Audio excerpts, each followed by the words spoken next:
iPads and other devices are called tablets because they belong on tables. They are tested 20 centimeters away from that big guy that I showed you before.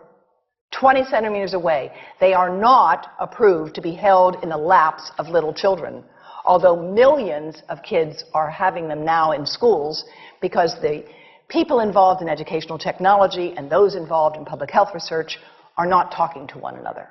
Because if they were, they would understand that you're giving children a two-way microwave radiating device, and if you must give them such a device for learning purposes, put it on airplane mode so that it's not sending and receiving signals as it does otherwise.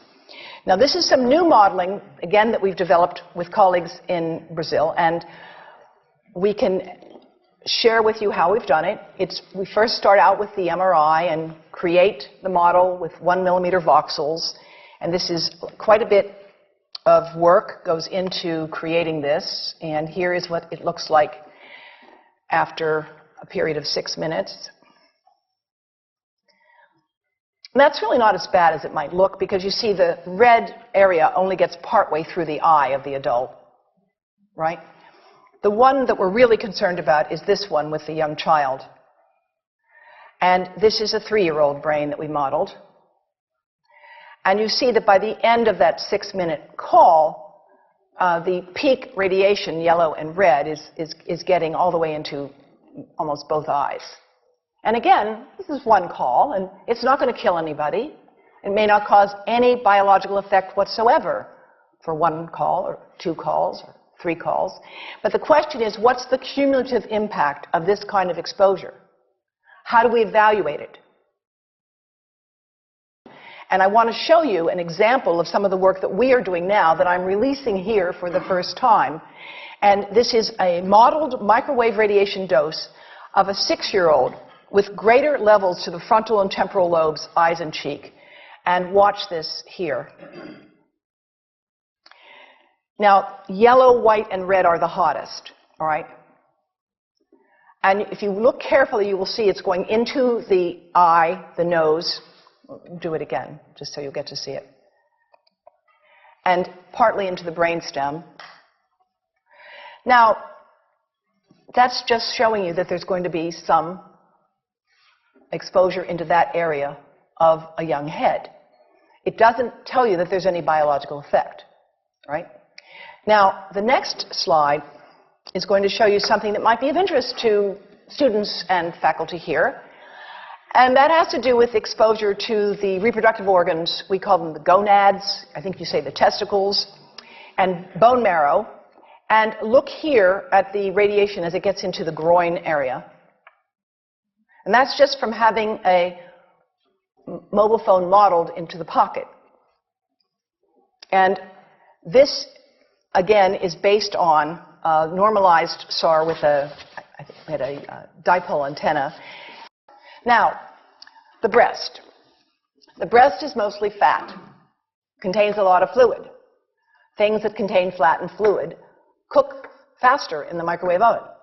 Now, a cell phone can't cook anything, all right? Mobile phones do not pop popcorn. That was a fraud. They don't make any heat that we know of, otherwise they wouldn't be permitted. But they do go through things that contain fat and fluid, and we are now working at Environmental Health Trust with scientists at the University of California, San Francisco, scientists at formerly the president of the American Cancer Society of California, because we are seeing women who keep cell phones in their bras. Has anyone seen a woman put a cell phone in her bra? Hands up, please. Please tell them you've heard now why they shouldn't do that. And here I want to show you our first case report from 2009, and we now have many more. This was a Chinese-American woman who used her cell phone 4 hours a day in her bra for 10 years while she was driving. Now, and you drive with a phone on your body. The phone is smart. It's going to go from one tower to another, and it's going to say, here I am, where are you, here I am. And it's going to be going to max power each time it moves from one cell tower to another. And there it was right next to her chest. And the tumors that developed right under the antenna of the phone. unusual tumors. But in the meantime, people have a right to know how you can minimize exposure. And again, I think this information is available on our website. It will be available on yours. Remember, if you have to give a phone to a child, put it on airplane mode.